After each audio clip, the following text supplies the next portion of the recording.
Om Swastiastu. Kami dari Silabus 11. Sebelumnya kami akan memperkenalkan diri terlebih dahulu. Nama saya Imade Edi Marturia Putra, absen 5. Teman saya Imade Eri Yunarta, absen 6. Dan Ibu Tuari Yoga Pratama Putra, absen 12.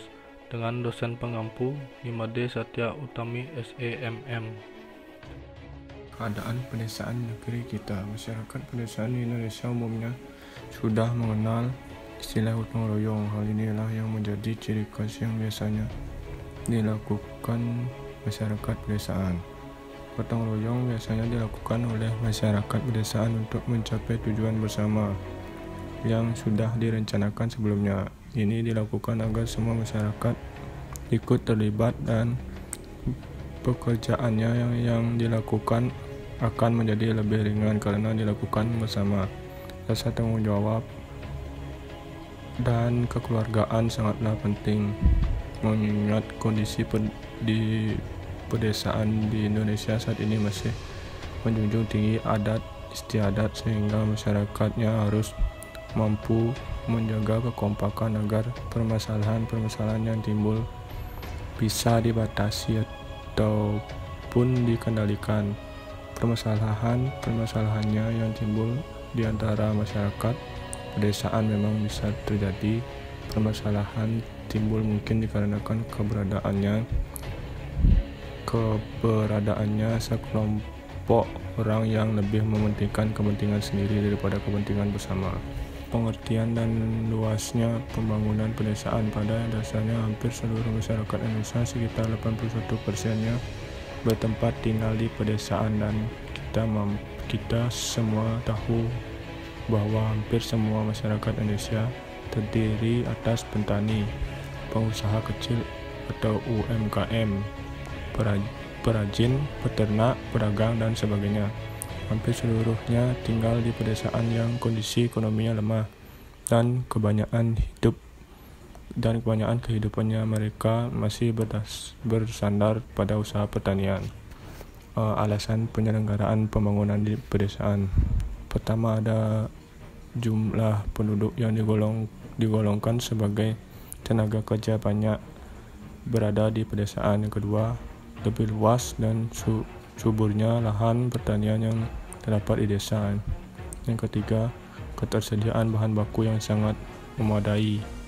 Keempat, jumlah pengangguran yang relatif banyak dan upahnya yang relatif rendah. Yang terakhir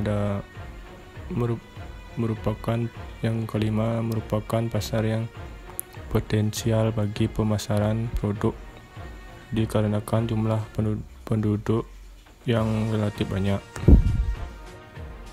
Peran KUD bagi masyarakat desa. Pada dasarnya, semua koperasi yang didirikan di Indonesia memiliki tujuan yang sama, yaitu mensejahterakan para anggota pada khususnya dan masyarakat luas pada umumnya.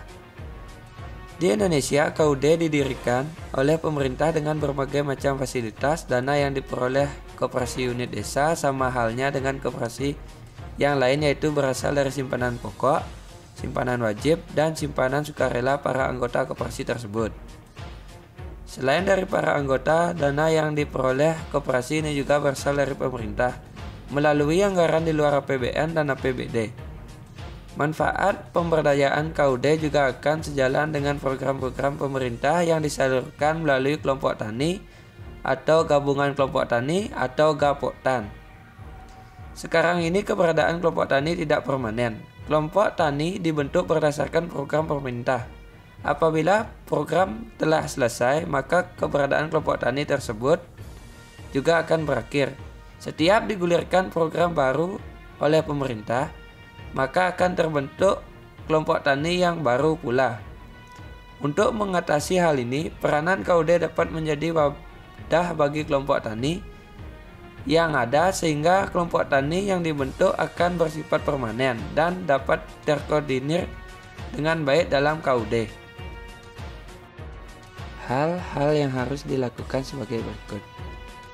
Melatih generasi muda yang potensial di setiap desa dan membinanya dengan baik, maka KUD pun akan tumbuh di setiap desa serta melibatkan langsung generasi muda sebagai pengelola.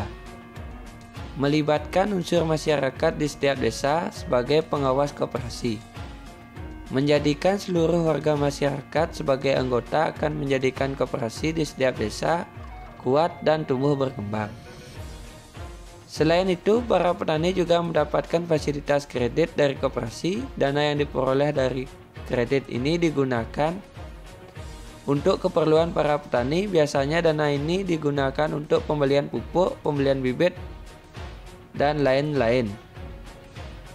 Demi untuk mensejahterakan para petani, anggota koperasi juga dapat memberikan pengarahan demi tercapainya tujuan dan peranan dari koperasi unit desa tersebut. Cara peningkatan perekonomian desa untuk meningkatkan perekonomian nasional. Yang pertama, bentuk koperasi di setiap desa. Anggota semua warga desa pendirian sesuai dengan prinsip koperasi yang sebenarnya sesuai yang disarankan Bung Hatta, yaitu modal dari anggota dan kemakmuran untuk anggota. Bentuk koperasi serba usaha baik untuk pupuk, sembako, material, dan lain-lain. Yang kedua ada jangan membuka koperasi hanya untuk simpan pinjam karena memiliki risiko yang lebih besar. Bila salah penggunaan uang maka berakibat macet di kemudian hari. Yang ketiga, perlu kita dilakukan penyuluhan bagaimana penanganan koperasi secara profesional. Yang keempat, perlu penyuluhan bagaimana cara meningkatkan hasil pertanian, beternak atau berkebun jika ada. Yang kelima, arahkan warga desa untuk tidak selalu menggunakan pupuk kimia. Arahkan warga untuk menggunakan pupuk organik. Yang terakhir, semua warga dibina untuk tidak selalu membeli barang yang sifat konsumtif. Arahkan warga dalam pembelian barang hanya karena kebutuhan dan bukan karena ketertarikan yang disebabkan oleh iklan baik di TV, majalah ataupun koran.